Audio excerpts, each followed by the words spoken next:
Let's get it.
Yes, sir. Let's go. Well, what y'all think? What y'all think? Yo, I like it. Yeah. That was a good intro, man. Good intro, man. Yeah. Initiation. Yep. It's since you loved it so much, one more time for all the people in the backstage, y'all don't even know what the heck going on.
Just so y'all don't know, welcome to Broad Street. Welcome to episode 96. Welcome to the newest members of the Birds of Broad Street edition. I'm your boy, Mizzy Miss Cool Cat Khan, YouTube representing the Birds. We got Moan will be here soon. We'll see about Trigger. Nocha Game's on vacay. But we got my guy, Bird Gang 31. Salute, guys. Happy Father's Day to all you fathers out there. I know we're a day late, but happy Father's Day to all you guys. And much love to you guys. Let's get it. Let's talk some birds. Let's talk some birds. Yes, sir. And now, let's kick it off with how we kick it off. The newest members of the Birds of Broad Street. You saw the intro. You saw the logos. You saw all of that. First, my brother from another mother, King DV. How you doing, King? Man, I'm all good, man. Happy Father's Day to everybody. Whoever I missed. Also, man, happy Juneteenth. Man, this is an important day for us. But I'm just always ready to talk birds. So I'm always here. Anyway, I'm happy I've been initiated into being a part of the show permanently. So I'm just happy to be here, and thanks for the opportunity. Yep, we're going to talk about that next. SmittyEagle, what's up, Smitty? What's good, man? What's good, y'all? Hey, man, listen, man. King DV been with me for a couple of days, man. So to start it off, man, I just want to tell y'all, man, check on the people you love, man. Mental health is real, and I appreciate being a part of this, man. I'm gonna keep striving for excellence, man, so I can keep putting Birds of Broad Street far ahead. You know what I'm saying? Than where we at already. Yep. So let's start it off. How y'all feeling? Y'all officially part of the Birds of Broad Street. Tell me your first thoughts, and then we'll kick it to Bird King to give you guys the ish. So King DV, start with you. You're officially a part of the show. How you feeling about it? I mean, it's exciting. Basically, I always been here, regardless if it's me and JC, me and Smitty, me by myself. Anytime you guys needed me, I was always there anyway. So it's just only right to make it official. Always, I work with Bird Gang, me, Bird Gang, JC. We had him on the show a couple of times. I'm always, supporting Cool Cat Mitch. So it was My always brother. just to look forward to. So I'm happy to be here. Yep, Smitty.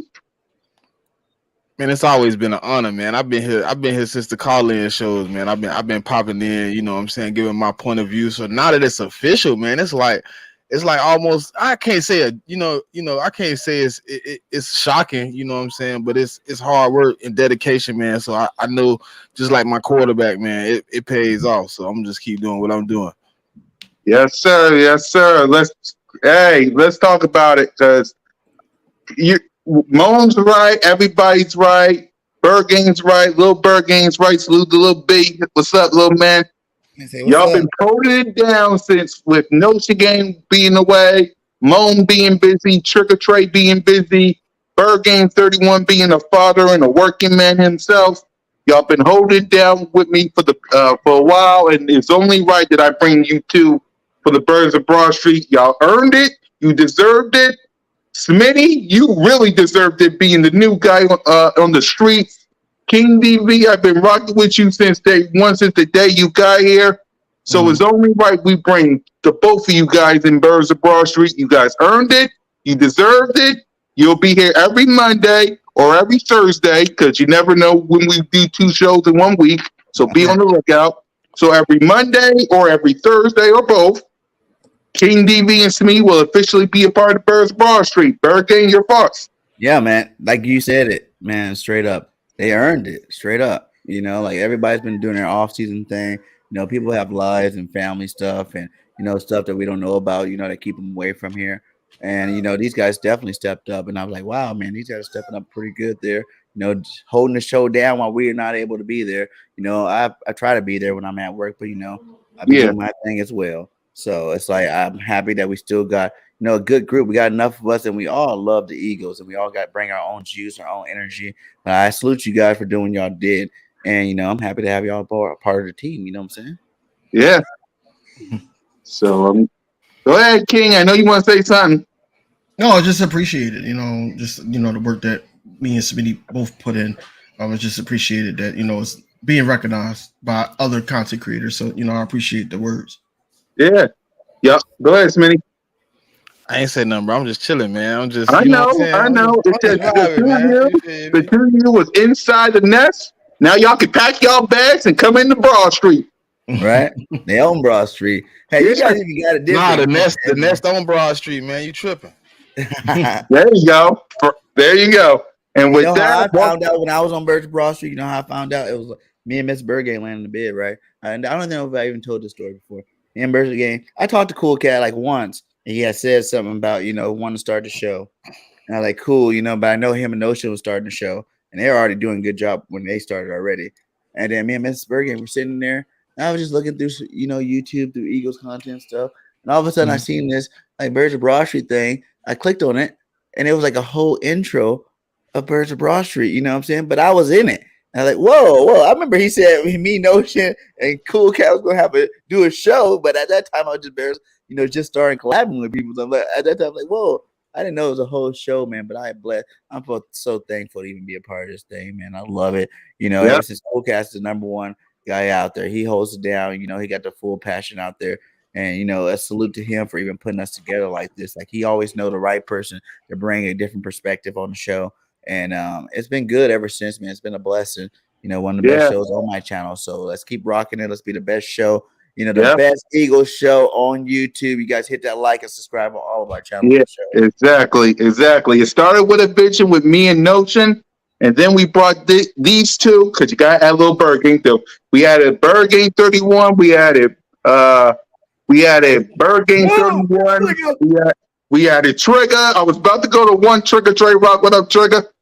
What's up, y'all? What's up? Let's get it. Let's get Yep. it. Yeah, I was just talking about how we started Birds of Broad Street, and now we got King DV and Smitty, because it started with me and Notion. Then we brought in Bird Gang 31, a little Bird Gang, and things was going great. And then we brought the ladies man himself, one Trigger Trey Rock, and man, it was a blessing to add you, Trigger. I'm serious. It was a blessing to add you. Then we brought Sis Moan with the Spitboards. And now we got King DV and Smitty in the mix. So welcome aboard, fellas. Trey, you got anything to say about that? Because I know you guys. Go ahead. Trey. Say it again. Got anything to say about that? Go ahead. Wake up, Trey. What about You probably taking a I'm nap. DV and Smitty part of the show now. Taking a nap. You didn't see the logo in the intro? You ain't been watching the show? I mean, yeah. The more the merrier, man. We Jinx. bro, like we could do this. 2 people, 3 people, 7. At the end of the day, we all talking birds, man, and it's all great content creators. So, welcome to the show, y'all. Yep. Welcome to the show. And speaking of which, let's get down to it. It really ain't that much news and updates to tell y'all, but I found some, so bear with me when I say this. First things first, the legend Dick Vermeil talked about the Eagles 2023 season. The biggest challenge is the strength of schedule. So I'm going to kick it to you guys. King DV, your thoughts on what Dick Vermeil had to say. It's only a challenge because they see that we had somewhat. Everybody said that we have a weak schedule last season, so they're trying to compare it to that. I don't really see it's any given Sunday. At the end of the day, Eagles going to go out there and play football. It's a winnable game every week. You know, the first set of games before the bye, you know, I got us not even really losing a game there, really. Just by going off of, you know, scheduling the roster and anything like that. But afterwards, that's where it gets challenging for us. But I think the Eagles can hold their own, man. Even if they go in that 4-game stretch 4-1, I think they can hold their own. So I'm not really too concerned. I don't look at it as a challenge. I just look at it as a tune-up to the point where, you know, we're getting ready for the postseason. Yep, Smitty. Man, I think strength of schedule right now is just what it is, man. It's just a formality, man. They telling us the schedule so hard, but last year our schedule could have been hard. Teams just lose games. It happens. It's any given Sunday, bro. You could be the best team and go lose 5 straight, and then get on the roll at the end of the playoffs. Going into the playoffs, it just happens, bro. It's inevitable that you don't know what the season gonna bring right now. Injuries. Bad play, new offensive coordinator, new defensive coordinator, all over the NFL is new pieces and new places. Things might not work out for everybody. You know what I'm saying? You might pick a team right now, say they Super Bowl bound, and they might be on our schedule. We might get to them, and they 3-10 or 3-8, 3-6, whatever. It could be anything, man. Nobody knows. The only team I can vouch for is mine. And I think we're going to be good. And I think anybody in our way, you know what I'm saying, we can have an easy way or a hard way, but I think it's going to be a good game. And I think those, like DV said, those first games going to warm us up for those games. We're going to get in our stride right before we hit the biggest part of our schedule. It's kind of late in the season. You hit what? Week 11, you done played a good schedule.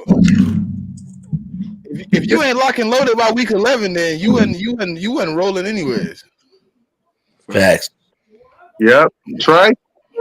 I'm going to piggyback off what Smitty said because it's the off season right now. We don't know who's going to be good, who's going to be bad.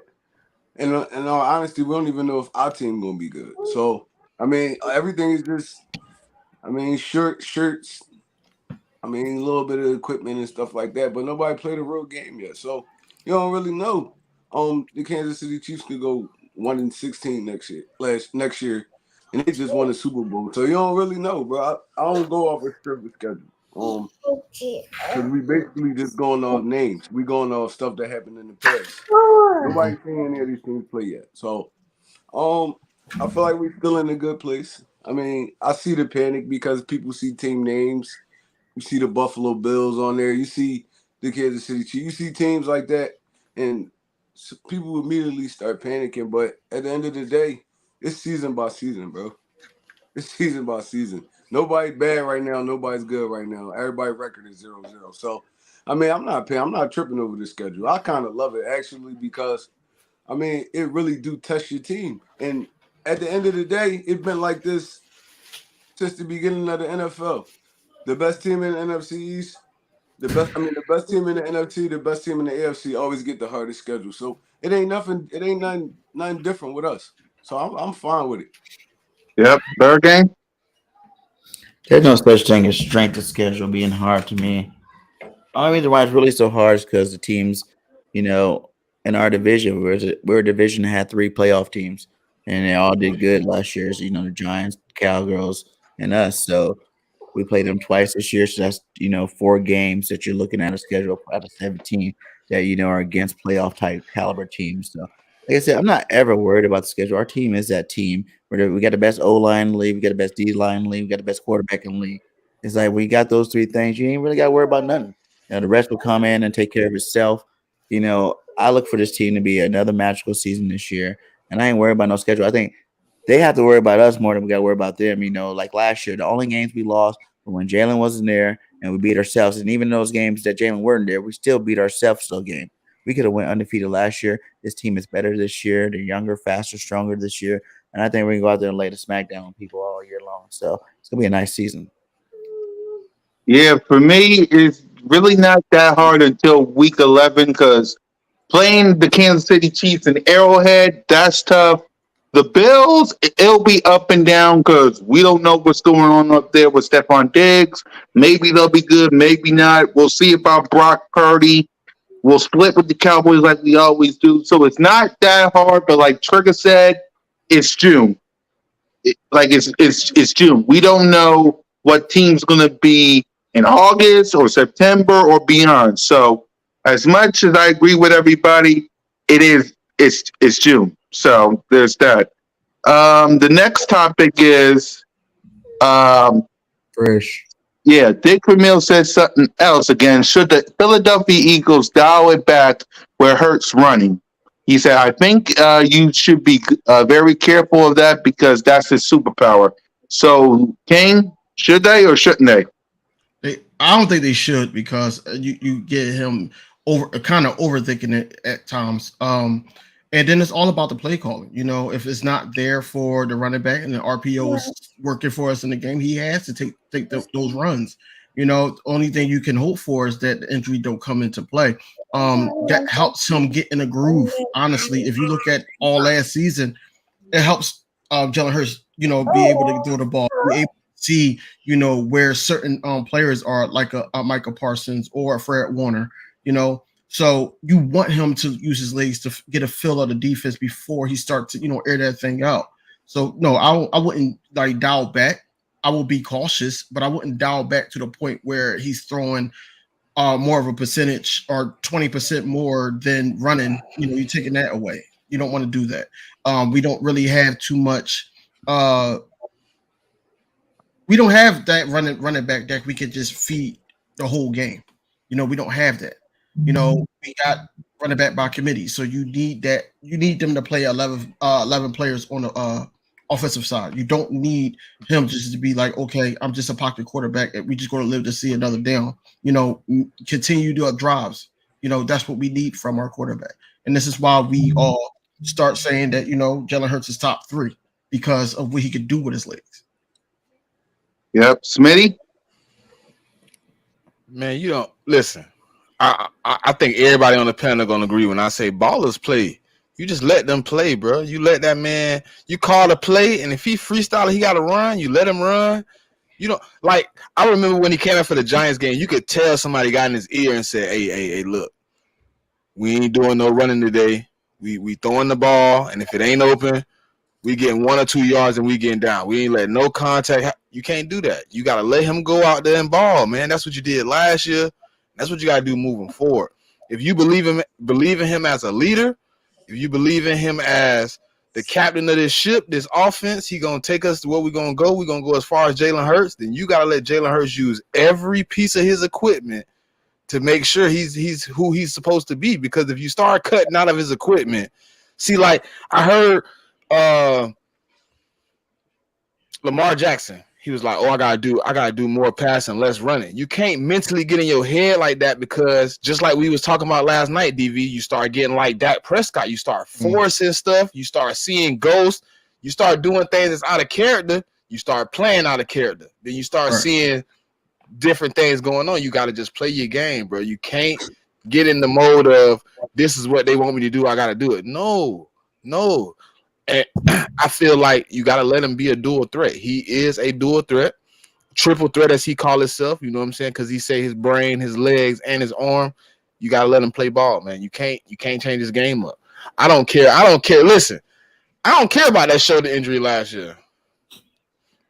He was gone 2 weeks. They did the proper things to make sure he's straight. Now I just need him mentally to know to protect himself. When you out there in the open field, I don't need you to cut into a group of tacklers. I need you to go ahead and slide.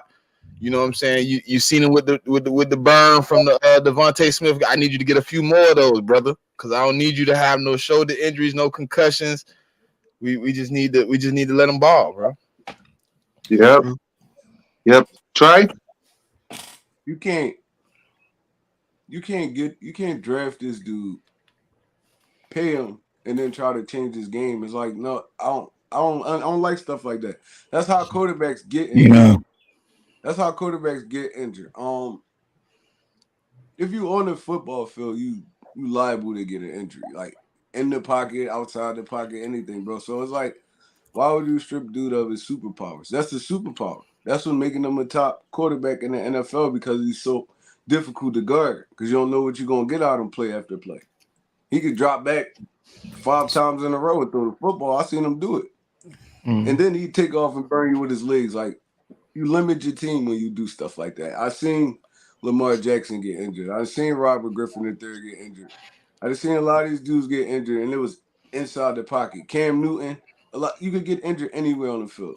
So, hey, you know what I heard? Trey Rock, somebody tell me, they say mobile quarterbacks 9 times out of 10 get hurt inside the pocket.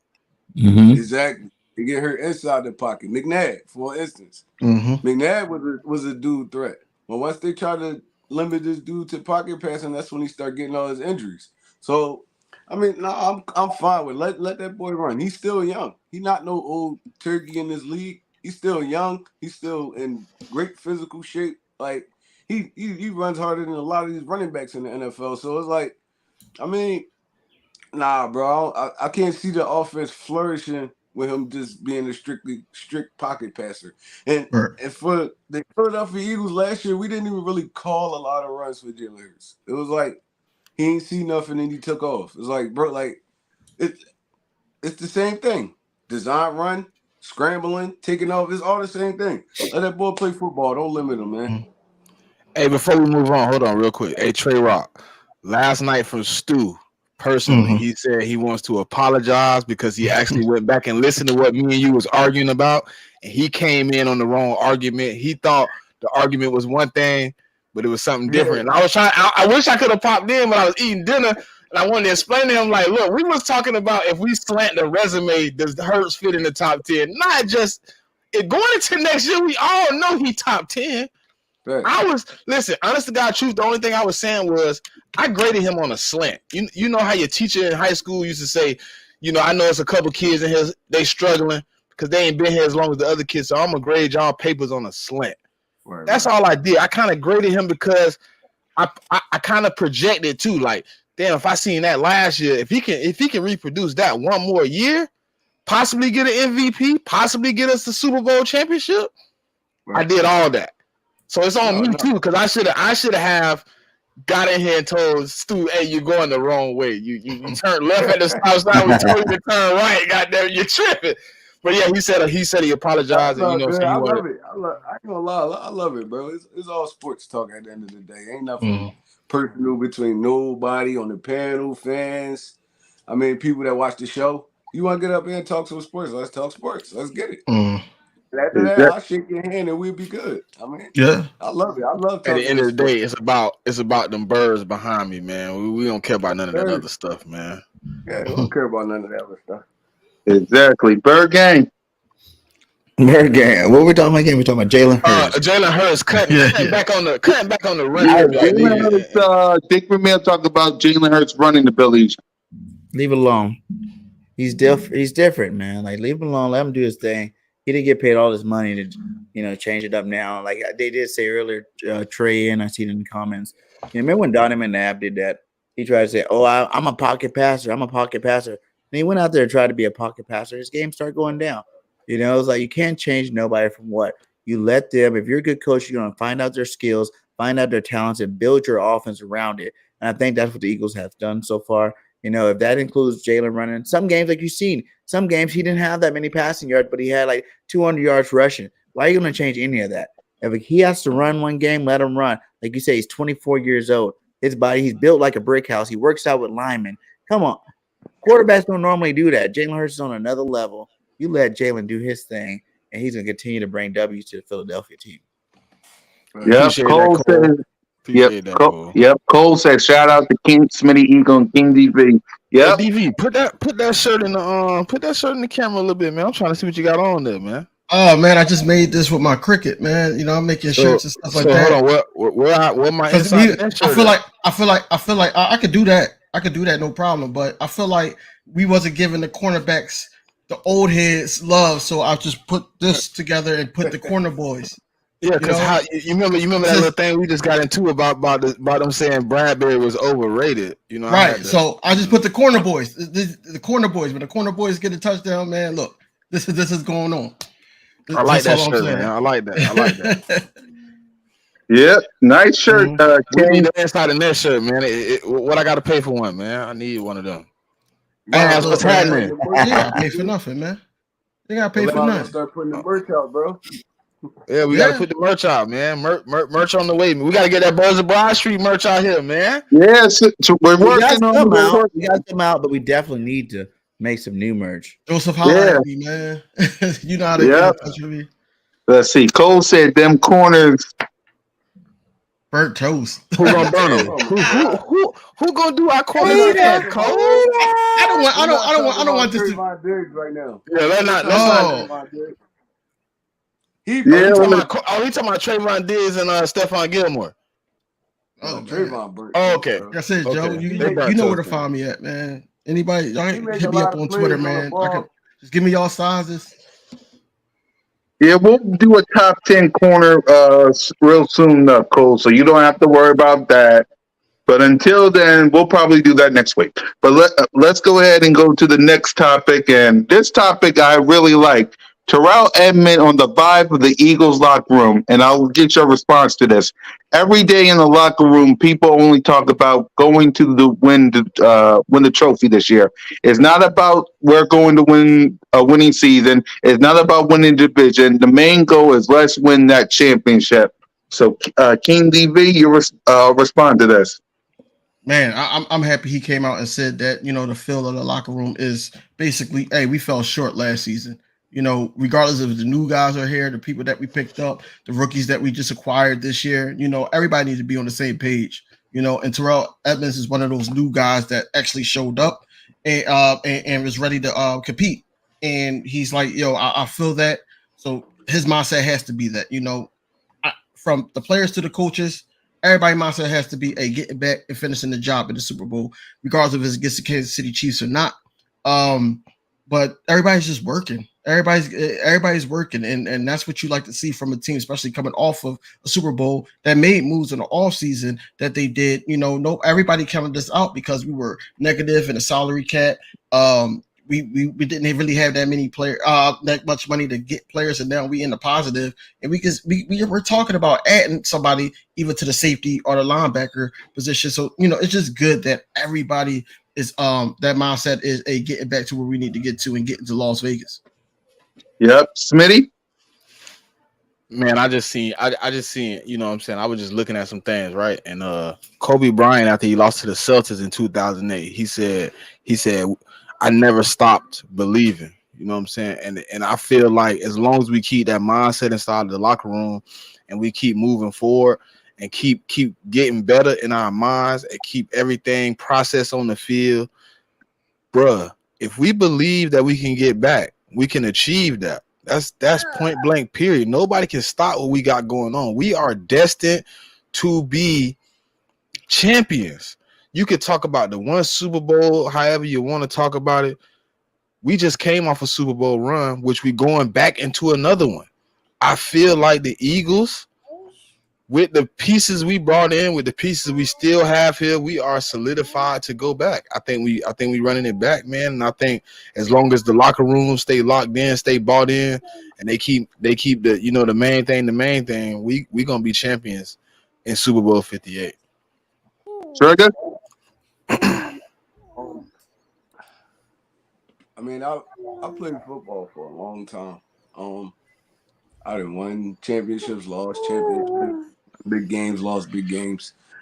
And when you lose a big game, it light a fire under you like that you never thought you had before. You work harder in the all season. You just want to get back there and you want to win. And I feel like that's the mentality this team got right now, especially with all the veterans. A lot of these dudes not gonna be in the league no more 2 to 3 years down the line. So they trying to get it while they can. Jason Kelsey, year to year right now, it's like they're not worrying about none of that other stuff. They done been through everything that the NFL can like really throw at you. Now they just want to go out on top. So I mean, when you got veteran presence like that in the locker room, man, it keep everybody else head on straight. Even the rookies, even the people that just added to the team, they gonna fall into the culture because it's all business. It's family, but it's all business at the same time. So, I mean, that's what you want to hear. And when your quarterback is one of your leaders and he's as passionate as he is, everybody else gonna follow suit. So, I feel like we're gonna be straight this year. We're gonna be straight this year. We're gonna have give us another winning season, and we'll be fighting for that championship again. Yep. Bird Gang? This is championship material, guys. Howie Roseman knows how to build a football team. You go out and you get champions. You build to this roster full of champions, guys that know what it takes to win. Guys that even lost to each other in championship games, but they were in championship quality teams. It's just like once you get that culture inside your locker room, your team's full of these guys are serious. These guys understand that it is time to go out there and get another championship for the city of Philadelphia. And I don't expect anybody. I think that's the reason why people want to come to our team. It's just because they know once they hit that building that everybody's going to be giving 110%. You got some mean dogs on this team, and we got a lot of talented players just all over the place. You look at every position. Like I said, we're the deepest roster in football. Why wouldn't you want to come be a part of that culture? Next year around, they got these guys competing. The coaches got these guys competing and working hard. You're starting to see people in voluntary, workouts there, starters there, and voluntary workouts. Not every team got that. It's a culture that we're building, led by our guy, Jalen freaking Hurts. The team's following Jalen. The owners following Jalen. Howie's following. Everybody want to be like this guy because he's a leader. And he's going to lead our team to the promised land this year for sure. Yep. When you got, let me get my solo cam too. When you got Jalen freaking Hurts, when you got AJ Brizell, when you got Smitty, when you got Goddard, when you got the core foundation of Lane, Kelsey, when you got Fletcher Cox and Brandon Graham on this team, we gonna be all right. It's like we're gonna be all right. I mean, I never seen a bunch of brothers like I see on this team. Think about this: AJ Brown, Jalen freaking Hurts, best friends. Jalen freaking Hurts, Devontae Smith, best friends. The Georgia Bulldogs of Rango, Carter, Nolan Smith, Jordan Davis, the Kobe Dean, best friends. We got Kelsey, Elaine, Fletch, and Graham. I never seen a bunch of brothers on this team like I do right now. So Eagles Nation, be blessed. You're going to have yourself a beautiful year. There's going to be some ups and downs. There's going to be some times where you're going to be scratching your head like, what the heck? But you got some brothers on this team, and I am thankful to Howie T, Howie Roseman for creating this roster. And speaking of old Howie T, Derek Gunn said something a couple of days ago that I want to discuss as well. He said, Derek Dunn said, "Oh, Howie T is going to find something. It's only a matter of time before the Eagles make another move. Howie T loves making moves in the dog days of the offseason, so this isn't a surprise. So I'm going to ask the panel, what move should old Howie T cook up this offseason before the season starts? Okay? I would say basically it all depends on Sidney Brown. At the end of the day, it depends on the play of him, and then also how N'Kobe Dean played or Nicholas Morrow played with the ones, because that's where I think that we need the most depth at. But overall, I just think that he's going to make a move by August, and it's coming. And when it comes, it's going to be like the final piece to the puzzle. Until trade deadline, of course. But yeah, I think he just needs to go after a linebacker. That would be my choice that Hobby's going to make, because I think Sidney Brown is going to be in that rotation. He's going to be in that rotation. So linebackers going to be my choice. Yep. Smitty? I'm going a little different than I've been going. You know what I'm saying? I kind of believe in Nicholas Morrow. I believe in Sidney Brown. I think we need another edge guy. I think we don't have, I think that third rotation of edge rusher is a little light. I think we could bring in a dude like Yannick Ngakoue or what's the one guy name from the Texans? He played Jadeveon Clowney. I think we could bring in one of those guys, man, and kind of fortify this line a little bit deeper than what we already had. Last year, the reason we were so good with the 70 sacks, we had a mean rotation.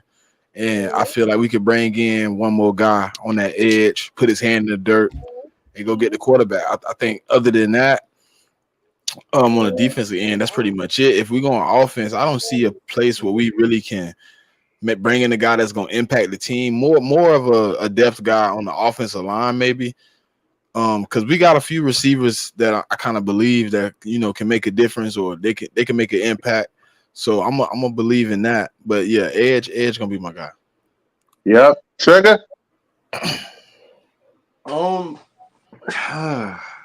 It's rough. It's like we really like have everything for real.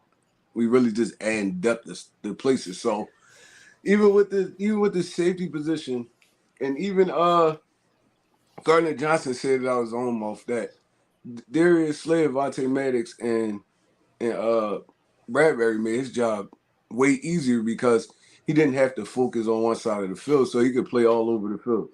So that safety position, if you know how to play safety, you're gonna be straight back there.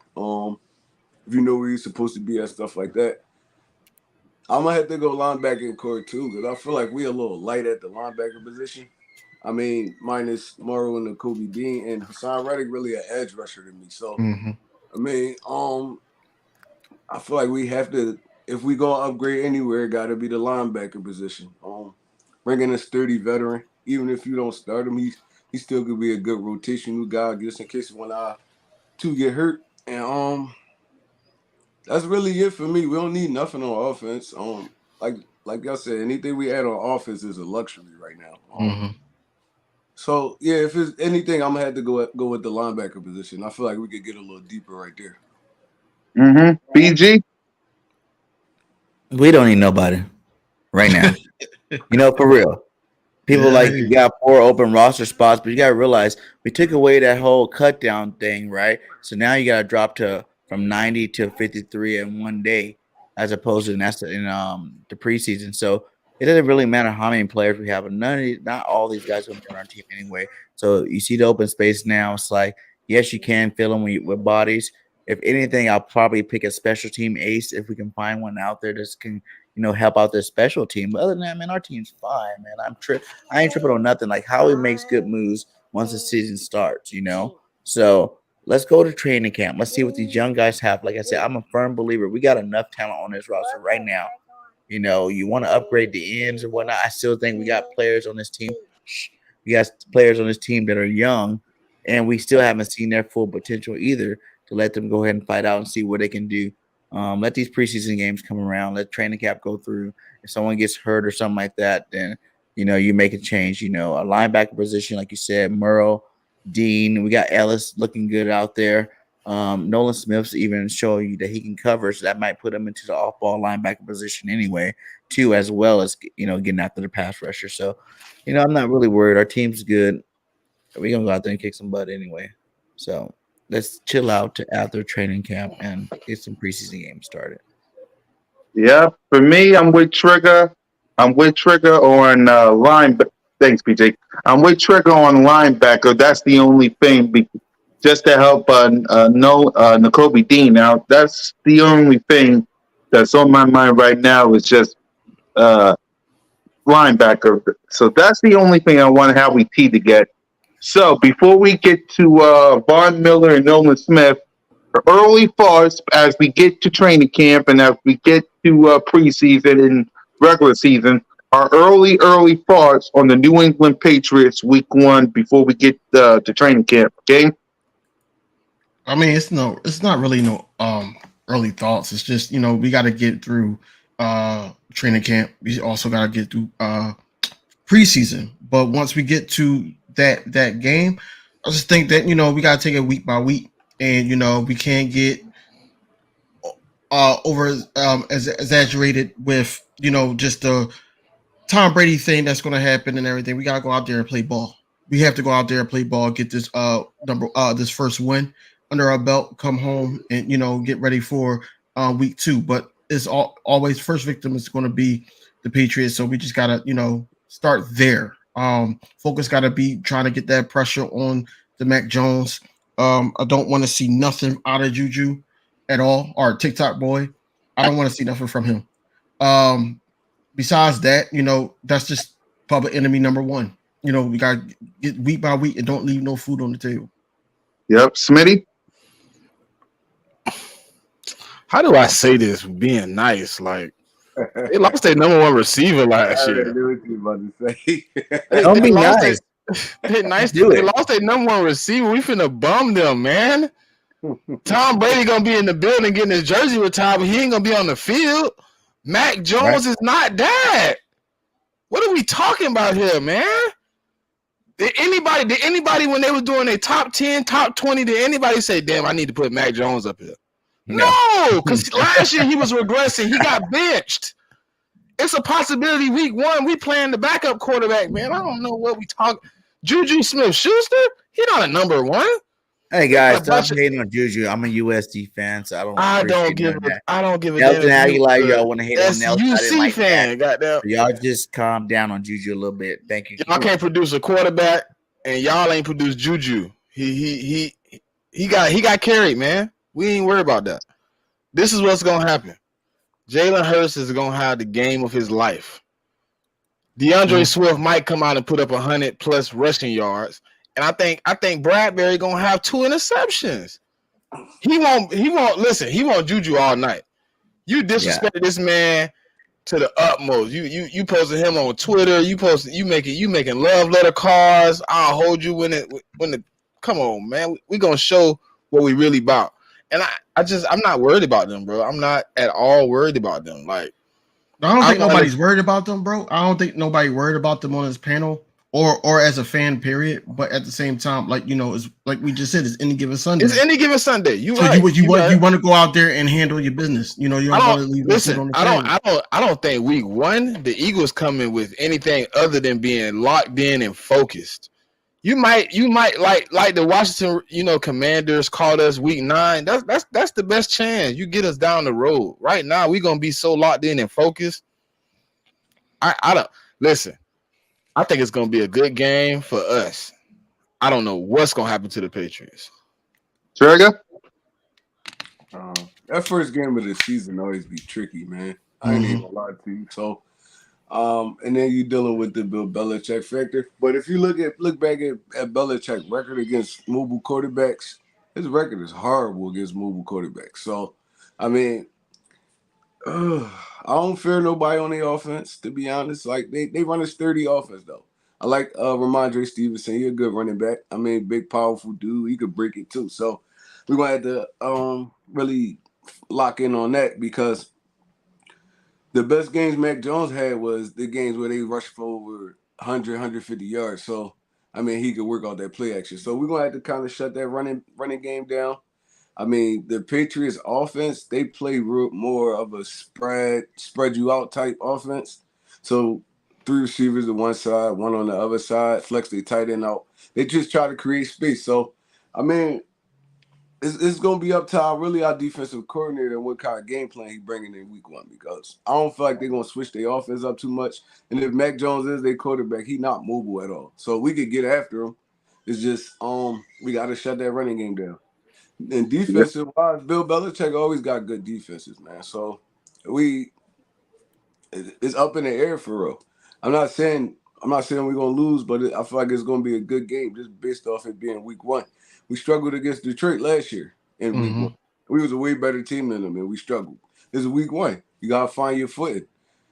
The season, to me, to be honest, don't start until after week 5. I mean, it's every year.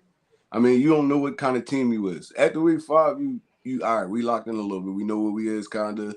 I mean, we could work off of this, but everything at the beginning of the season just be up in the air. Coaches try to get their footing, players try to get their footing. So, I mean, I wouldn't poo-poo this game at all. I mean, I feel like it's going to be a good game. I still think we're going to win, though. Yep. Before I pass to the Bird game, remember, guys, this is an early preview. We're only doing this right now. We're going to preview the game the week of the Patriots game. So this is an early preview. So just remember that. Go ahead, Bird game. Man, like Lil Wayne said, I ain't got no worries. Okay. What are you talking about? You talking about the Patriots? They ain't been relevant for a while. Okay. And they're not going to be relevant this year. I don't care about the week 1 stuff. If we lose this game, there's a problem. Our team is way too talented, guys. We're on another level than the rest of these teams. There's only a couple of teams you can keep. Now, I'll give you the Chiefs, but there's only a couple other teams you can keep in that top. I need to worry about that football game. Last year, we won 10 straight games before we took an L. I think we're going to break 10 this year. I think we can go 13 games. It might not even take it. I think it's possible that we can go 17-0 this year. I think it was possible last year. And like I said, if you look at the 4 games we lost, name one of those games where you felt at the end of the game, well, that was a better team. They beat us and they got us. None of them. So, it is what it is. I ain't worried about week 1, 2 through 17. We got an opportunity here to make some special things happen. It's happened before.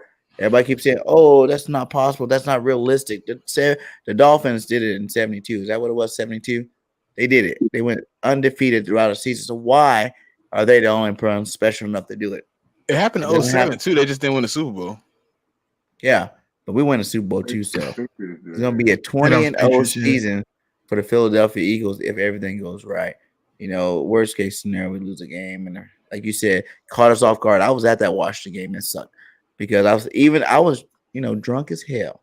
Yes, you was. Yes, you was. Everybody remember it. Yes, you was. Seen the hideout. You was asleep. All that. So I did sleep. Little BG sleep too. The second quarter to like the beginning of the third quarter. But I did watch the fourth quarter and I did watch it in the third. And we still had an opportunity to win that football game. So, only way we lose is when all things aren't working. Last year, that was the only way we lost. I know this is a new team, but I feel the same way. We are that much more talented that the only way we lose is if A, Jalen, gets hurt, knock on wood, or B, everybody's dropping, Quest dropping balls, AJ's dropping balls, fumbling, Swift's not playing good, like, worst case scenario type things. So we ready, baby. We ready. Hey, on trigger trade point, Bill Belichick is 6-13 against mobile quarterbacks. Simone was there, yep. Yeah. Mm-hmm. Yeah, Mo knows because she was there too. She was there too. What up, sis? Just got home. That's a pretty bad record, bro. I ain't look at it before, but now that Trey said and I looked it up, he's 6-13. Ooh, he's struggling. Bro, Lamar Jackson killed the Patriots every time we play him. Yeah, and Josh Allen. Now Josh Allen doing it. Josh Allen killing them. Yeah, they can't stop him from running. Every time they play Lamar, he smoke him. He go over 100 yards rushing every time. That's why they wanted him. See. Yep. Another topic we're going to talk about before we turn off the lights. Von Miller was talking to Nolan Smith, man, and what we saw from Nolan in OTAs. Have a listen. There's been times where I got on my knees and I fucking pray for this shit. God, please let me go out here and play well, or God, please, I want to get that offer. I want to go to college. Like, maybe fucking get drafted. Real talk prayers with God, bro. Like, then you get in this situation. It's on you. You gotta take advantage of this. Take full advantage, man. I promise you. You do that, it'll be the Nolan Smith and Josh Uche pass rush on there. Yep. So what you want to see from Nolan Smith from training camp in the season? Go ahead, Smith King. Man, when right before the draft, I said, look, we need to get him. We need to get Nolan Smith. If we can't get Jalen Carter, the football guys praised us with both of them. But I expect Nolan Smith to actually, be Nolan Smith and, come off the edge, challenge our O-line. I feel like that he has something to prove, especially, teams passed up on him because of his size. I know he's looking at that too. He's been working since we got to the off season and basically just been, trying to get better. He asked for the playbook as soon as he got drafted. I just think that he's going to actually show out in training camp and he's going to show out in the preseason games. So I expect nothing but greatness from Nolan Smith. I think he's going to hit the ground running, man. Right? I think he's going to be the one that hit the ground running before any other Georgia Bulldogs. Yep, Smitty. Man, Nolan Smith is already a dog. Just like King DV said, the first phone call you made was asking for the playbook. And then when you got a chance to be in OTAs with the starters, you was taking first, second, and third team reps so you can know exactly where you need to be at all times. Like, I really feel like he gonna be one of those guys, right? That's gonna give you enough. He might not be a starter, he might not be playing a lot of snaps, but when he's on that field, he gonna be getting at that quarterback, man. He gonna be hard to stop. And I can see him. I was just imagining this. Imagine Joshua on one side, Hassan Reddick and Nolan Smith on the other. Like, you gonna have a hard time stopping all three of those dudes coming at your quarterback, man. And it's gonna be. And then that's another reason I wasn't worried about the linebacker position, because we got a guy, Nolan Smith, who was 4.3 speed. I know he can cover something. I know he ain't just a pass rusher. I think he can play a little off-ball linebacker. I think he could play a lot of the edge rush, and I think we're gonna be straight, man. I think Nolan Smith and be a dog. I got him for I got him for 7.5 sacks. Yep. Trigger. All right, so I love So players. you said sheesh? I said sheesh, yeah. Not 7.5, 7.5 too high? No. I was saying like sheesh like that. I hope that's what the case is. Like, he is 7.5 sacks. That means Son Reddick got like 15. Sweat got like 8, 9. So, I mean, I love it. I'll take it any day. But I love players like Nolan Smith. I mean, you could tell he actually loved and he enjoyed the game, because the part he's doing right now is the hardest part. The game easy. Figuring out what you gotta do, what your role gonna be, all that stuff, that's the difficult part. So, and what I want to see from him, I really want to see from him this all season, he should be hanging on. He should be hanging on to Hassan Reddick. Like, that's his son, that's his pop or something, bro. Like, cause they really got the same play style. Now, if you could get a Hassan Reddick on both sides of the ball, on both sides of the field, nasty. Nightmare. It's me a nightmare. So what I want to see from Nolan is he just keep doing what he's doing. Keep learning. Once he get them pads on, man, just be the dog that I know you could be, for real. Because I know he a dog. I seen this dude play. I seen him play live games and stuff like that. He a dog. So, it's gonna be a nightmare for offensive linemen, man, this year when they go up against the Philadelphia Eagles. If you don't got 530 offensive linemen, that 1 week dude gonna be getting balled up all game. You still got to deal with Fletch. Jalen Carter coming in and try to give you that Javon Hargraves type spin. Josh Sweat is a problem. The dude is like too tall and too fast.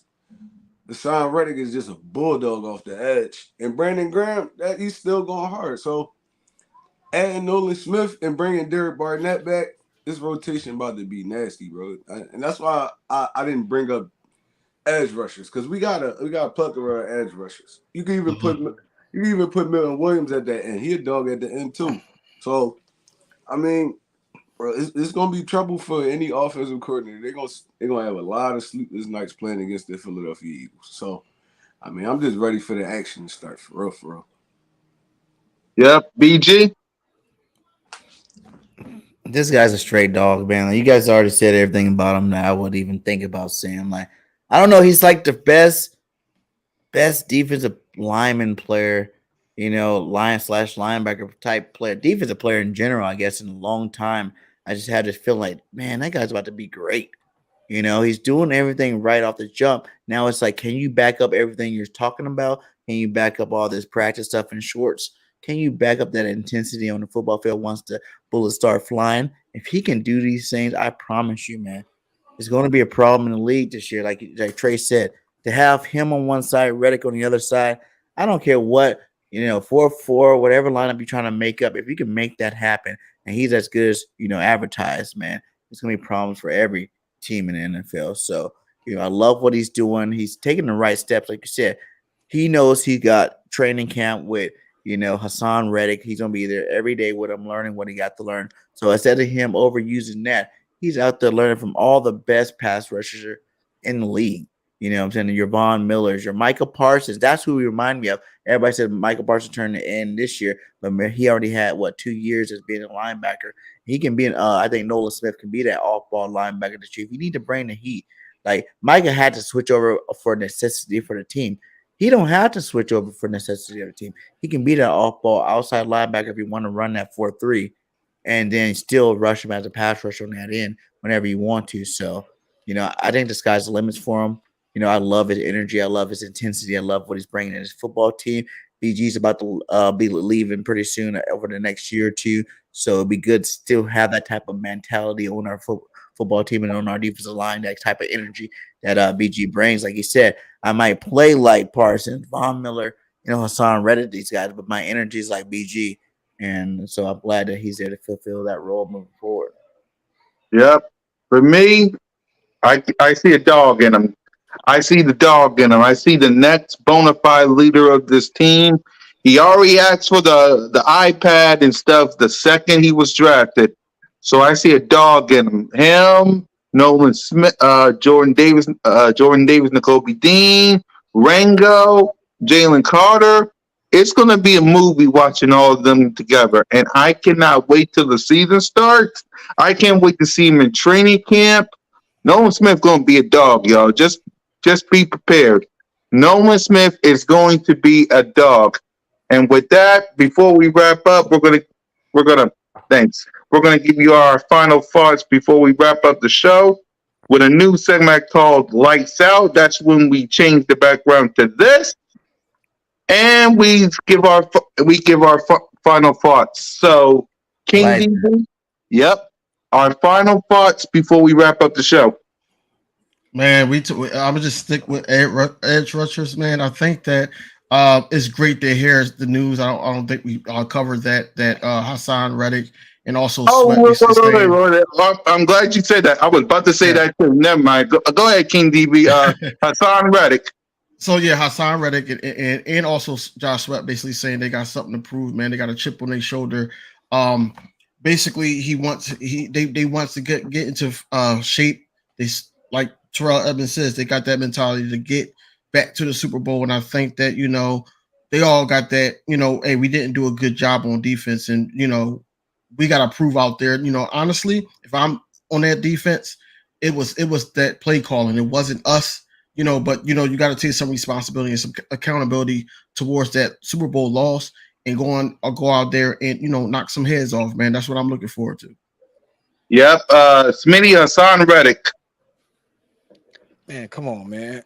When a dude have 16 and a half sacks and he tell you he got another level to reach, he got to get better. We talked about this, man. If you got the ability on the field and you got the work ethic, I'm not betting against you. And I already seen them guys last year be able to perform at a high level. You telling me you got more to prove? Like, What are you going for 20, 25? If he listen, if Hassan Reddick go for 20 sacks, 20 sacks, I can guarantee us a Super Bowl. Yep. Yep. Trigger. Nah, I agree, man. Look, Because this is I what think Hassan Sedek said, by the way. He said he's feeling he's in great shape. He's ready for the season and all. So go ahead, Trigger. nah, man. The crazy thing about this whole situation is, like Smitty said, dude had what 16 and a half sacks last year. How much better can you get? You feel like you could get better? It's like, go ahead, do it, man. Ain't doing it for his city. He's from the city. It's like, bro, it's a different kind of motivation. It's like, I know he still got a sour taste in his mouth because he definitely wanted to bring the city another Super Bowl. For me, it's more of a y'all dudes that they don't gotta really prove nothing to me. It's like I know y'all good players. I know y'all a great team. I mean, unfortunate stuff happened last year, like the field stuff and all that. But I mean, we got there. You got there. You got that taste. You sniffed that. Mind you, Hassan Reddick been in the league for years. He never been to the playoffs. Last year was his first year going to the playoffs ever in his career, and he showed out in the playoffs. So, I mean, if he feel like he could get better, I'm all for it, man.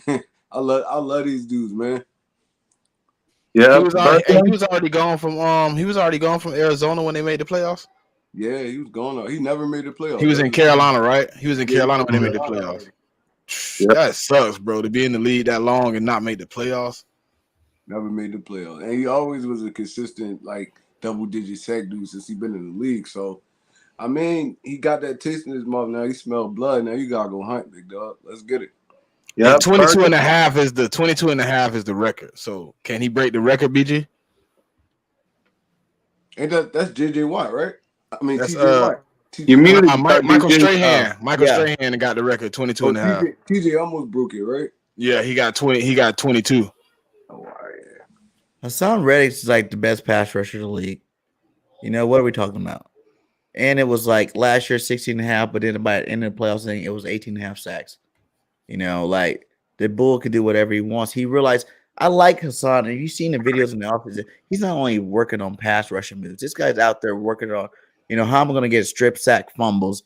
How am I going to be even better than I was last year? He was one of the most dominant players on our defense coming down the stretch, and it's more than just the sacks.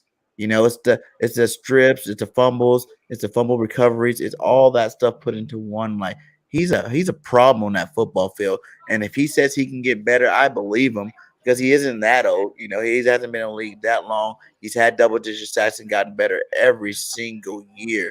So what makes you think that he can't get better this year going into this year? I think the sky's the limit. I do see him getting, at least the 18 and a half for the regular season before hitting that playoffs. And he can possibly break the sack record. Why not? He's taken full opportunity of being on the defensive line that he's on.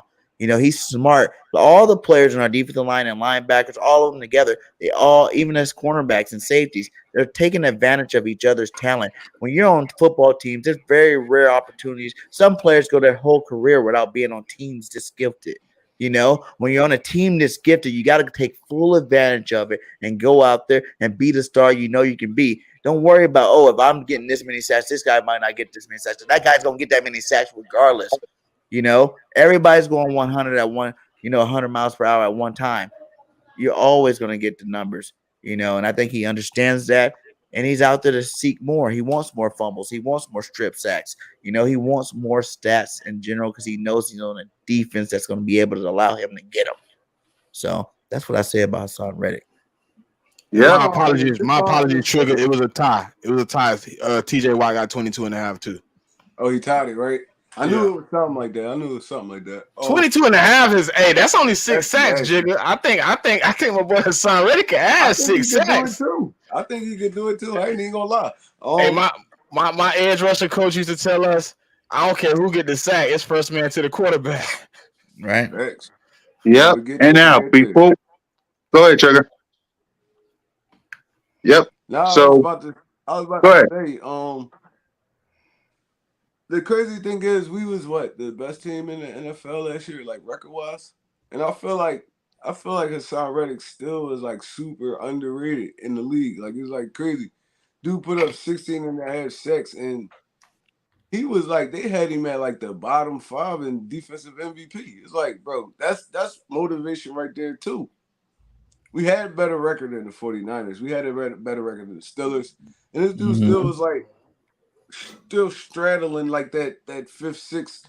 I'm like, bro, how is that even possible? So, I mean, he got a lot of motivation right now. A lot of motivation. So if he put up 22 and a half, 23 sacks this year, bro, I'm all for it.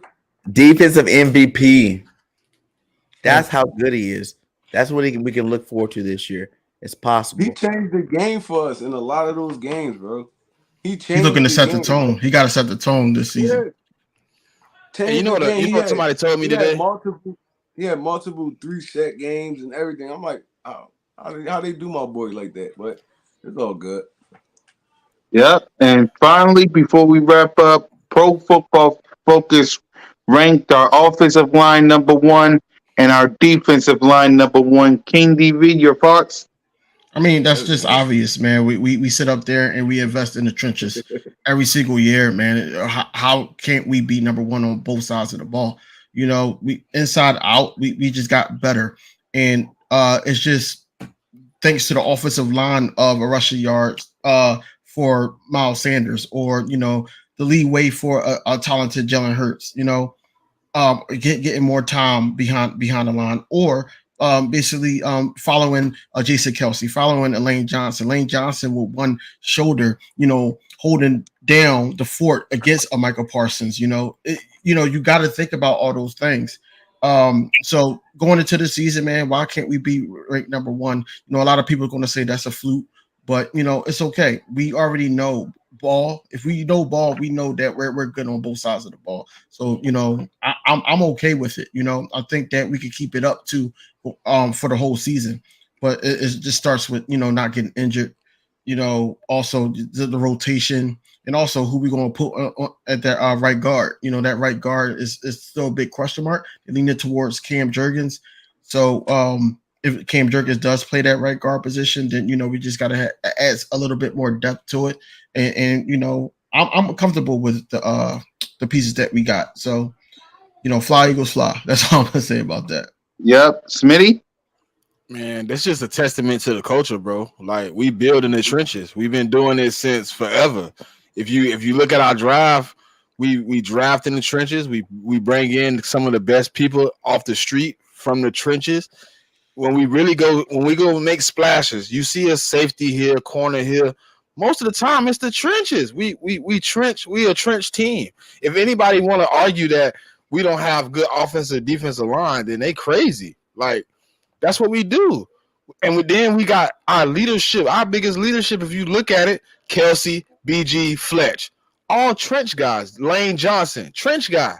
Those are our biggest leaders, and they in the places where you need them at. Games are won in the trenches. We should be number 1. I don't see nobody. I don't see nobody with a deeper rotation as we. The only thing, like King DV, the only problem I am worried about is right guard, but I'm kind of not, because you got Lane Johnson and Jason Kelsey. If you ain't all right at right guard, then you just don't need to be there anyways. Right. Yep. Trigger. No, I agree, man. Numbers don't lie. Numbers don't lie, bro. We had 70 plus sacks last year. Our offensive line was ranked, I think, like dead first or second in like rushing, pass blocking, bro.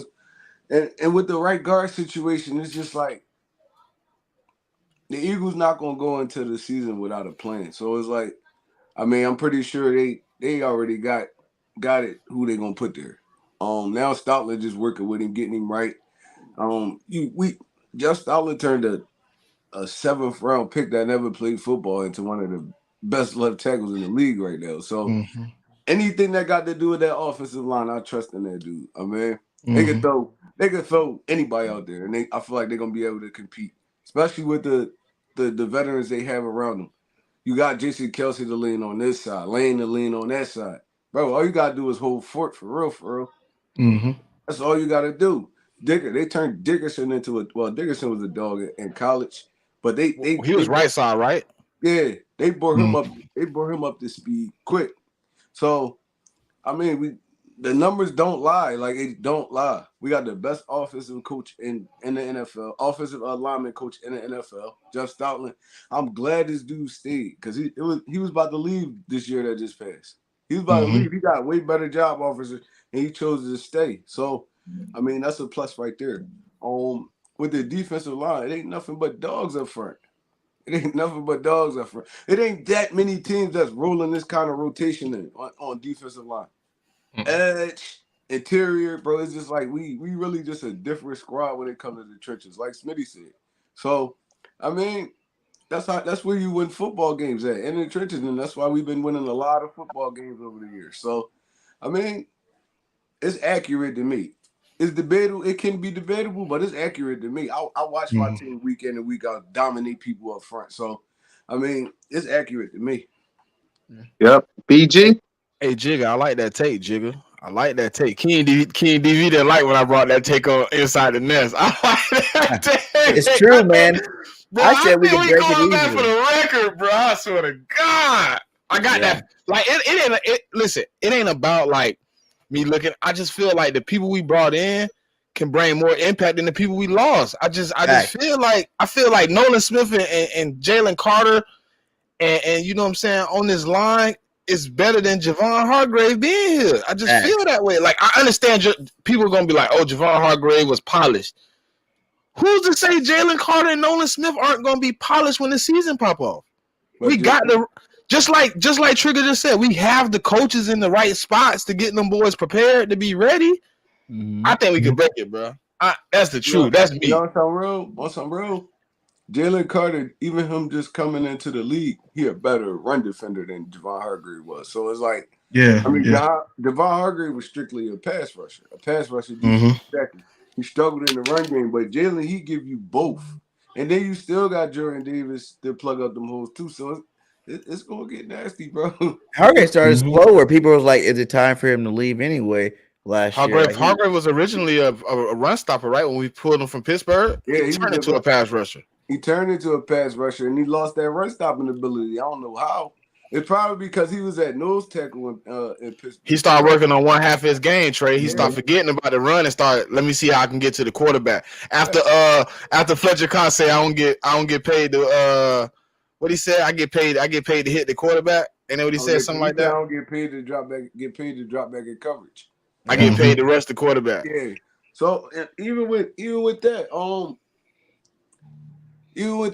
Javon Hargraves, I feel like he was a great player. He was a great player, but he was undersized. I'm not gonna lie, he was undersized. He used to get dominated by guards sometimes that was bigger than him in the run game, and he had to come off the field. I don't think that's gonna be the case with Jalen Carter because he can stop the run and rush the pass. And you see this dude chasing plays down sideline to sideline. He a young dog. Now, if they could keep his head on straight, I think Young ain't gonna be a dog in this league. Hey, I got a question for the panel before Bergen go. Yep. Who I'm gonna say Seattle, but who is in y'all eyes our biggest threat in the NFC? You think it's Seattle? The reason I say I felt like Seattle went and got pieces that they really was missing. Like San Fran, to me, I would say San Fran, but I don't even know who your damn starting quarterback is. Right. You can't tell me if it's Trey Lance, Brock Purdy, or Sam Darnold. So I can't pick you right now. But in June, looking at what Seattle brought in, they brought in, to me, the best receiver in the draft. They brought in, to analysts, the best cornerback in the draft. They brought back Bobby Wagner, who solidifies what they mean as a defense to kind of uphold their standard. I just feel like Seattle might have something to prove, bro, because they've been out of relevance for a long time. I agree with that too, Quezzy. The Lions might be moving, but I don't know yet. The only reason let's answer that. Go ahead. We'll start with Trigger. Go ahead, Trigger.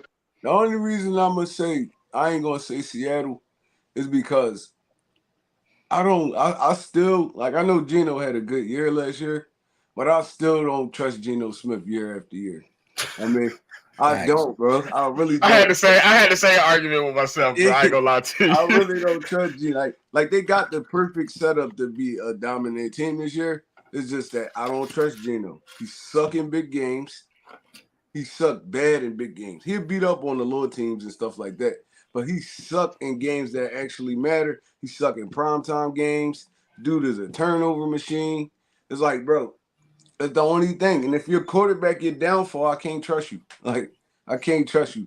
Just like I think, to be honest, and people probably like, I'm gonna get a little feed, like a little pushback. But I think the Jets gonna be formidable this year. Oh, they not in the NFC. I'm tripping. They're not in the NFC. The Jets not in the NFC, they're in the AFC. No, AFC. They are gonna be a problem this year for They're sure. gonna be Yeah, they are. this year. Yeah. Because Yeah. if you watch New York games last year, the They only needed a thing they quarterback. was missing was a quarterback, bro. The only thing. They had a good run. They had a great run game before Drees Hall went out. I mean, even after that, they still was cooking. The defense was like top 5, bro. They really was shutting stuff down. Only thing that killed them was Zach Wilson. Hey Trey, you know what I liked about the Jets last year? When Brees Hall went down, they immediately went committee. Yep. They didn't even think about it. They was like, we got 2 running backs that's young. We finna run these boys. Yep. Mhm. And he coming back strong. I feel like the Jets gonna be formidable this year, to be honest. Who Yeah. you taking for the NFC? But yeah, for the NFC, I'm yeah. thinking for the NFC. I'm gonna have to go Detroit. I'm not gonna lie. I'm gonna have to go Detroit, bro. If you watch Detroit games last year, Close. they could score with anybody in the league. I think they was the highest scoring offense last year. So, and the defense like slowly coming along. They put some pieces over there. The pass rusher they drafted last year, he had a great season. It's like, bro, Detroit building a culture over there. Their coach is doing a great job. He's doing a great job, and I feel like this year they're gonna kind of turn that page, and they're gonna be hard to deal with. Yep. King? And look, I'm gonna just come out and say it. I think the 49ers is still the team to watch out for. Not worried about the quarterback, of course I'm not, but they got a lot of guys. You know, Ayuk. You know, they got Christian McCaffrey over there. You know, that can do yards after catch, man. You know, Baker Mayfield, whoever they have back there. You know, all they got to do is not Baker Mayfield. Whoever they have back there. All they gotta do is dump it off. Yeah, Brock Purdy. So you would Trey still Lance. pick them if Sam Darnold ended up being the starter? All he gotta do is dump it off. They got yards. Shit, that's all they needed. That's all they needed Johnson to do, and he couldn't do it against us. But come on, bro. He didn't practice that week. Come on, bro. He didn't practice quarterback that Listen, week. that boy went. That boy had 90 but yards. their defense is up there. The defense is their solid. defense is up there. I ain't gonna argue that. But yeah, I think they will be the only team to watch out for. Really. But they did just lose D'Amico Ryans too, though. So Yeah, I know. we don't know if that defense gonna take a step back. That was another reason I ain't picked San Fran. He was dialing it up over there. Do we know who they their got a DC whole is now? defensive coordinator. No. No, he knew. I know. This is his first year being a DC. Man, I'll go next. D'Amico Ryans a big loss. Hold on. We might have to let King DV switch because I don't think he added in. I know that. Ryan being It's gone. in the top 3 defense in the league. I think I know 3 that. years straight. That's a big loss. Yeah. For me, we got RZ0B in the house. What up? For me, that's tough because some people are going to say the 49ers, but they don't have a quarterback right now. We got to see about Brock Purdy. I know there's going to be a bunch of street rat little boys that are going to say them, but no. If I got some shoes, it got to be the Lions. It got to be the Lions because week one, we thought it was going to be smooth sailing, and all of a sudden, they did play us tough. They put up 35 points on the board on us, so yeah, it's gonna have to be the Detroit Lions for me. Now, again, 49ers, yes. Street rat little boys, of course we're gonna have to put you guys in. But when it comes down to who we gotta keep our eye on, give me the Detroit Lions. But go ahead, BG. I know you're gonna say nobody, so go ahead. There's only one team I worry about, and they wear green. And come on, you got BG. They got a little gray in it. You know what I'm saying? Like, you gotta give a better answer. There's only one team, and then when they look at themselves in the mirror, they see the eagle patches because that's the only team that we have to worry about in terms of it's ourselves, man. All we have to do is worry about ourselves. We go out there and play Eagle football week in, week out. There's not one team that I worry about at all. Why? Why I should waste my energy worrying about teams that's not as good as my team? Or can't even really, I don't see they're not on the same level. I don't even think there's any team in the NFL that I really look at. If you want to say the Chiefs, whatever, Chiefs, okay. But after that, I'm not worried about no teams. I'm not even worried about the Chiefs. So in our own division, everybody know we're ranked number one in our NFC. We got the best quarterback in the NFC. We got the best quarterback in the league. We got the best offensive line, defensive line. We got the best safeties. Not safeties, cornerbacks. You know, we got the best receiver tandem in the NFC. So why would we worry about any of those teams? If there was a loss, probably coming from an AFC team, but I'm not worried about none of them either. Bro, just pick a team, bro. Thank you, please. Come I was just on. gonna say that. I was waiting. The Eagles, that's the team I picked. No, Oh no, my no, no, no, no. God. That's not working. No. Pick a team. We ain't saying we scared of I'm the not team. gonna make me The pick a team, team. the I'm team you grown would as see hell. if we I played made them, me and you'd pick be a like, team. all I right, ain't picking no they got a team. chance. They Y'all got a pick a team. chance. Y'all pick a team. No What one got team a got a chance. chance? No You team know got a another chance. team we gotta look out for though, and I ain't No even gonna team. lie, and it's like underrated. We gotta look out for Chicago too. I think Chicago Oh. gonna be good this year too, bro. They gonna be a good team. They gonna surprise a lot of people. Shit, Green And Bay I'm not might saying not all be these teams bad. aren't going to be good football teams. There could be a lot of good football teams out there next year. I bet you half the league going to be good football teams. But do I worry about We ain't say worry about. We They said say worry competitor. about though. He said competitors? competitive. We're saying the team. We're Okay, going to look, compete? BG, I'm gonna make it better. The team We we could didn't have no play one that compete you with would us get the last best year. game out of. The team you could play that you would feel you would get the best game out of. It come down to the wire. It come down to Jalen Hurts having the ball like he supposed to have in the Super Bowl last second. Who is that I team don't in the think they're going to NFC? be in any of those games this year. I don't see no wire-to-wire games unless we Hey got a lot of people yo, hurt or something for real. we For All real. we right, then. struggled with the Colts Okay, last is year. it? If you guys want me to pick one, I'm just going to say since we play them twice, the Cowgirls. All right, I take that. I All thought right. somebody was gonna I'm say not that. worried about them at Hold on, all hold for on. real. I'm Hold just on. saying if I had to He's pick sitting one, here acting like we Pam wasn't in twice. dog. He's sitting here acting like we wasn't in dog fights with the Chicago Bears last year, the Colts last year. Bro, any team could get you on any week. Yeah, the Cardinals could have beat us. Yeah. The Cardinals could be. It's a lot of teams in the NFC, bro. We not just gonna dominate everybody, BJ. Like Mhm. B, Most you of the gotta be games real. last year, didn't we just domonate? No, No. Yes. this name like Most this of the name games were like easy. 4 The teams. only Cardinals, time the scores wasn't looking dominating Colts, We because we didn't stopped dominate playing after the Jacksonville when we second quarter played because them. we're up so much. Bears. Hey, Bro, DV, you changing your answer? Teams came back. I can No, name I'm 5 not. games offhand where we struggled. I 5 can't games. fix my mouth to say the Cowgirls. I can't. You ain't gotta fix the Cowgirls. There's other teams out there that improve that you think is better than the They are, Cowgirls. but everybody else said it, so I'm gonna stick with the 49ers. The only thing, I'm scared about is they lost their run stopper. That's a big Yeah. problem for San Fran right now. They D line is made up of 3 pass rushers. Who's They didn't stopping know the what time run? it is. Bosa, Armstead, and Hargrave are all pass rushers. Yeah, they are. Their run defense gonna be trash. Yeah. I said it on with me and Cole. It's gonna be a lot of linebackers making tackles Mm-hmm. Yeah. and It's gonna be a safeties. lot. They gonna It's have a gonna be a lot lot of of D tackles. tackles getting pushed into linebackers too. Cause Yeah. they got a sturdy linebacker core, but you seen when we played them, they didn't even look. They didn't even look like half the time they Nah, played like last season. It was like nah. everybody was just lost. Everybody was stuck. It's like, bro, it's, Cool. you don't got no dogs up front to stop the run. You gonna get ran on all game. It's like, bro, it's gonna be crazy. 49ers That's why got they this got us thing number 1 offensive right, line right there. right? Because we could give you anything you need. Third down and long, our defensive tackles could pass rush too. I mean, we could stop the run. Once we got Sue and Linval Joseph, we stopping the run. It's like, bro, Howie Roseman put together a great team for this season, bro, and we just gotta sit back and just enjoy it. Like, for real, for real. We just gotta sit back and just anything we talk about is just like we just throwing really like stones at the wall. Like, bro, like I feel like that, bro. Anybody they put out there, I feel like they're gonna do their job. So my confidence level in this team right now, and we ain't even about to start playing football yet. It's like through the roof. Mhm. And we can sit here and argue about stuff like this, but at the end of the day, we all know we got a great football team, and this is gonna be a good season. Hey, Yeah. one of my customers today, we was having an argument while I was cleaning his pool. You know what he told me about Jalen Hurts? He said Jalen Hurts is the new age Cam Newton. I'll slap But him.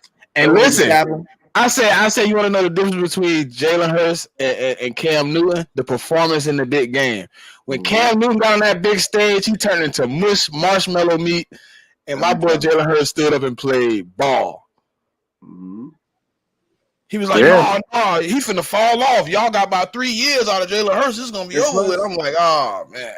plus, like it's kind of similar, but it's different because Cam Newton depended on his legs way more than Cam Newton was like 80% Josh of that Allen? Carolina. Yeah, Josh Cam Allen? Newton was like 80% of that Carolina rushing attack. Mhm. Jalen Hurts Hey, kind of in Lamar. like the 40, he probably like 35, 40 is range because it ain't no he handing the football off. Cam Newton wasn't handing the football off. He was taking it, he was running. They had his design runs was way different. He was running power plays and stuff like that. It's like Jalen, our main goal is to get Jalen on the edge so he can run out of bounds or slide. We're not really running him unless it's goal line or something like that or short yardage. We're not really running them in the middle. Cam Newton was No. an actual running back playing quarterback.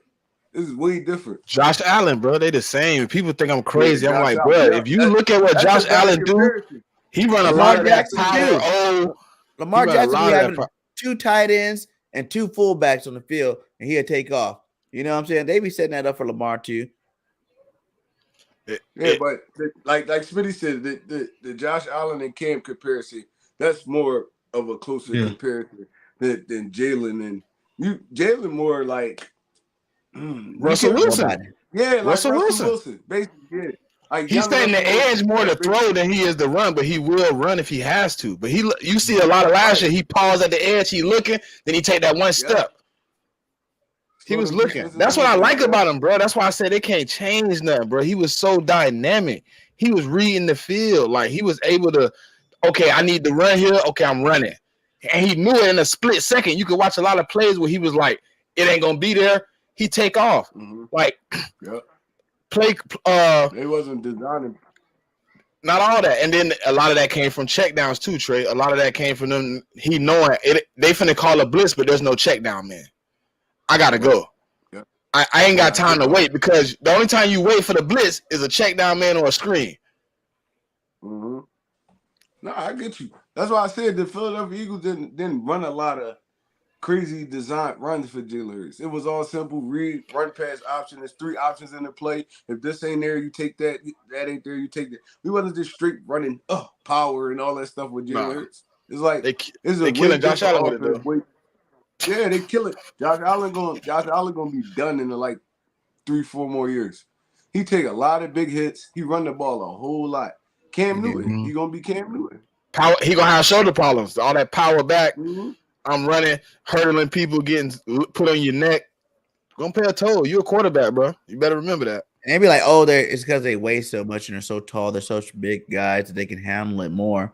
If those guys aren't in the weight room, they ain't, taking care of their body fully. I'm not saying obviously they're professionals. They're in the weight room somewhat, but you know what I'm saying? That seemed like Jalen's way to me. I don't know what the rest of these guys are doing, but it seems like Jalen's way stronger and his body's a different body type than the rest of these quarterbacks out there. You know what I'm saying? He actually is he got that running back built, but he can throw the football and he can take. I think he has more opportunity to take those hits. Cam Newton was big and tall and 250, something like that.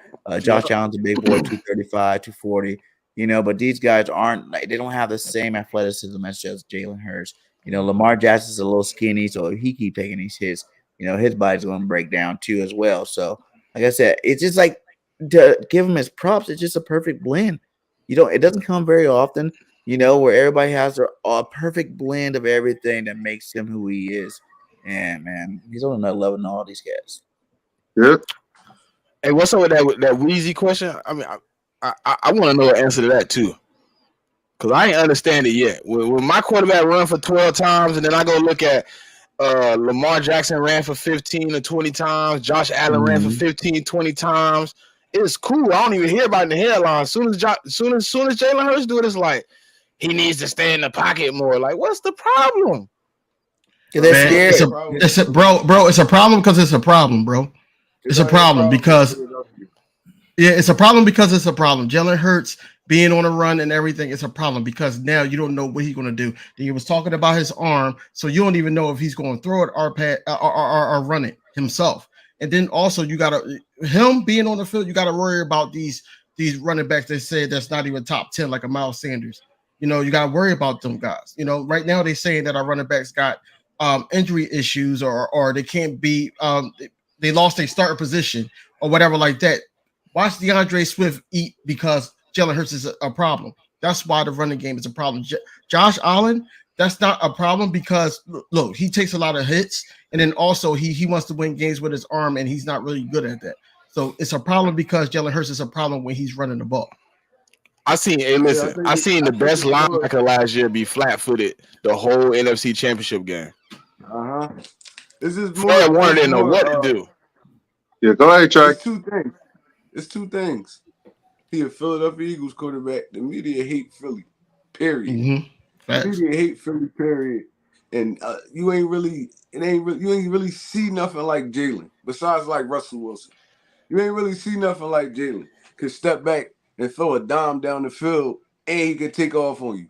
You ain't really see like these kind of problems. They ain't really they put they trying to ban quarterback sneaks. Quarterback sneaks been happening since 1933. Some people call it rugby, Trigger. Rugby. Bro, they've been happening since 1933, since the first championship game ever happened. They was doing quarterback sneaks. Now y'all try to ban them because when Brady was doing it all those years, ain't nobody said nothing about it then. Oh, nobody. This is basically what they said. It was too effective. That's what they were saying. It was too effective. Like what? If it's so effective, y'all try it. It was too effective. Like the push, the running backs run behind them and put. Oh, they try to eliminate the push now. They've been doing that since football first ever started. Like, bro, come on. Like, they never see nothing like Jalen, and then the NFL just hate Philadelphia. I don't know why. Cause we hit Santa with the damn the snow, and then we was throwing batteries at people and stuff. We've been hated since the 60s. Even the dude Sims, Chris Sims, bro, this dude. After everything Jalen did last year, he put this dude at number 7.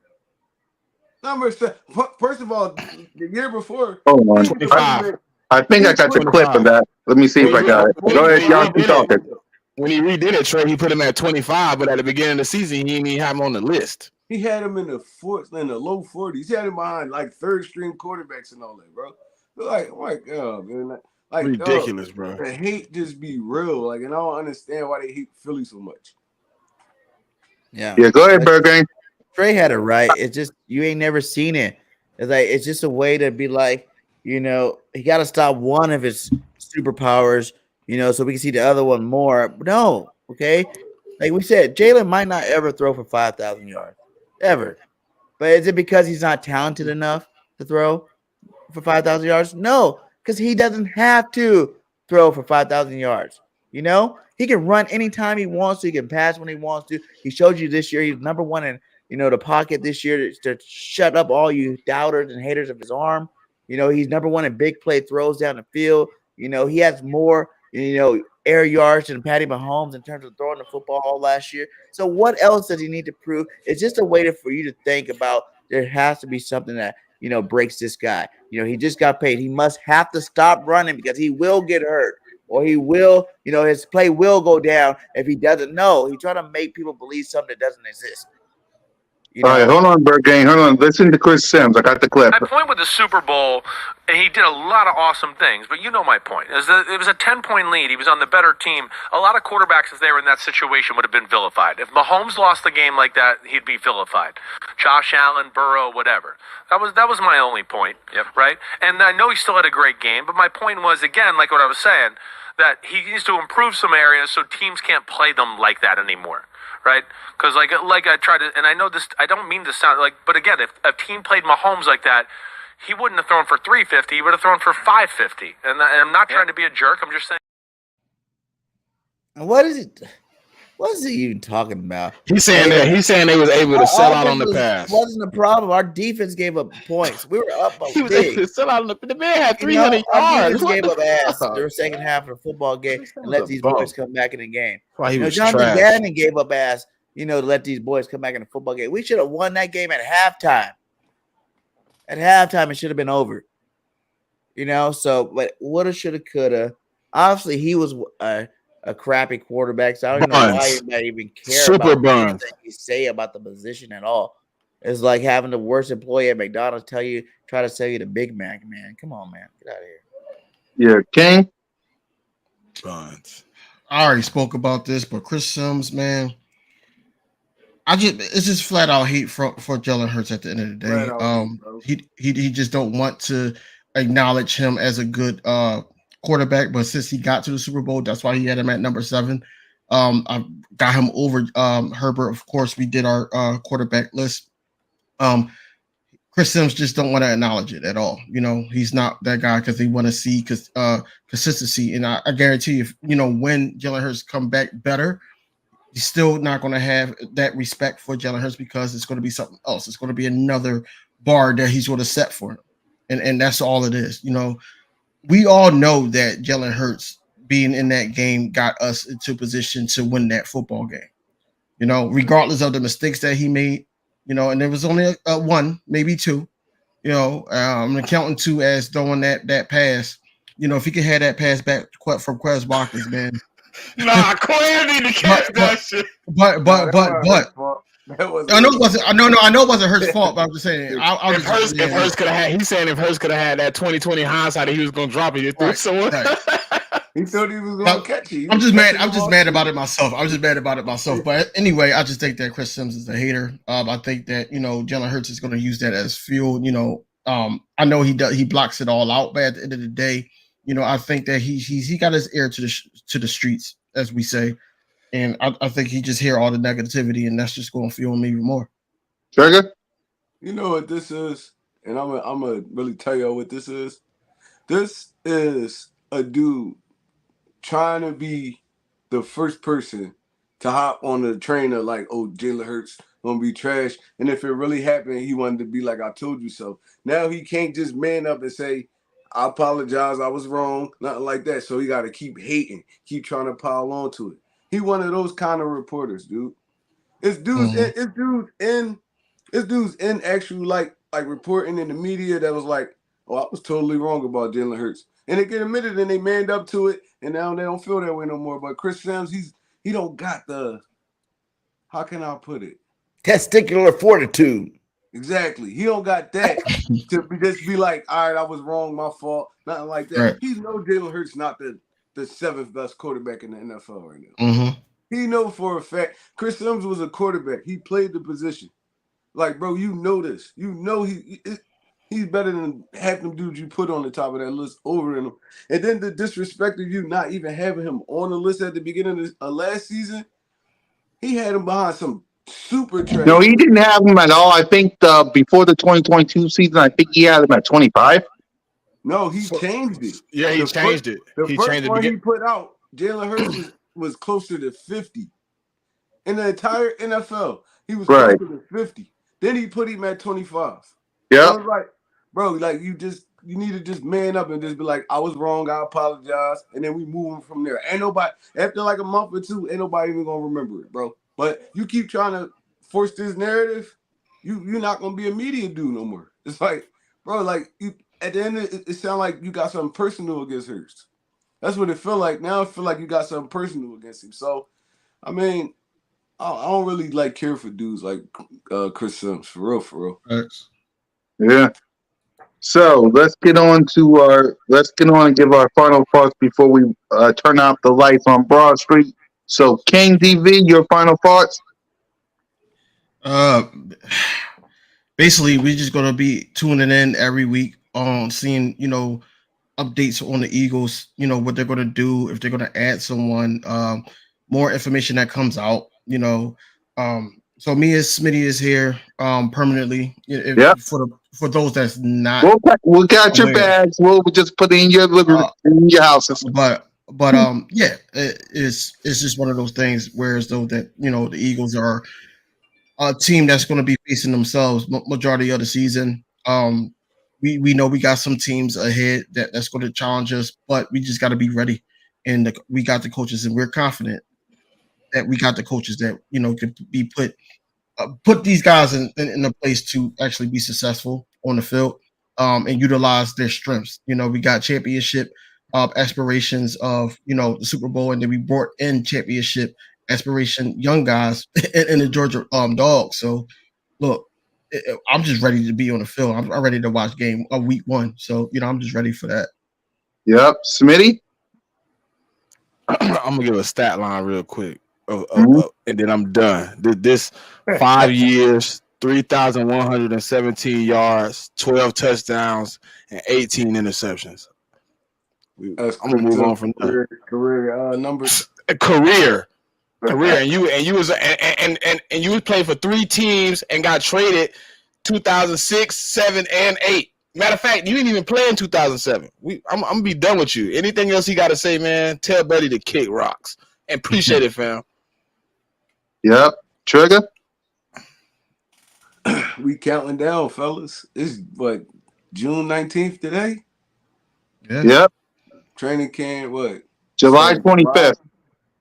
Bro, this season Open practice August 6th. Bro, it's coming back fast, man. It's like, yeah. With me, I try to I watch, I pay attention to like ESPN and stuff like that every once in a while, but I kind of try to block a lot of stuff out until like some important stuff happen, because I be like anxious for the season to start. And if I start doing that, I'll probably go crazy. I ain't even gonna lie to you, because there's nothing on TV right now. No basketball, no football. So, I mean, everything is speculation now and stuff like, so I don't really get into it. When I like chat with y'all and all that, I kind of pick up on stuff and all that. But for all the rest of this stuff, it's like, man, I ain't really locked in for real until like July hit, till like mid-July hit, and then now it's everything football. I'm shutting everything down, and it's just football. So, I mean, like I said, it's today, what, June 19th? Yep. Season gonna be in a month, boy. A month. We'll be talking about training camp in less than 50 days. Facts, bro. And it's like, it feel like the season just ended. So I mean, fly Eagles, fly. Let's get it, yo. Yep. And Bird Gang. Like you said, it's the downtime of the season. But like I told you guys, I just want to try it one more time this year. If you go back this time last year, I told you guys, don't worry about it. Get on board. It's about to be a magical ride. But let's just chill, sit back, because it's about to be even more magical this year, because we're going to actually get that championship this year. So, I think this team's ready. They're hungry. We got the right pieces everywhere. We still got room to wiggle if we need to wiggle, and how we're going to do that thing. So just chill out. But if you haven't been 100% on board with the team and how dominant we're going to be, it's time to do it. Get on the Jalen Hurts. He got paid now. How he showed you, everybody showed you that we do want Jalen. He is our quarterback for the foreseeable future. It's time to get on board full time and support your Eagles. Everything we do, everything you see about the Eagles, just support them, because it's about to be that special year this year. Yep. And for me, this show is going to keep on going until we can't go no more, because as you can see, we're bigger, we're badder, we're better than ever with King DV and Smitty. I salute to you guys for joining the family. Salute to Trigger. Salute to BG for rocking with me. Salute to Moan. No Shagain, I see you. Hey, we're just going to keep on rocking till the wheels fall off. As long as the Philadelphia Eagles are the Philadelphia Eagles, we ain't going nowhere.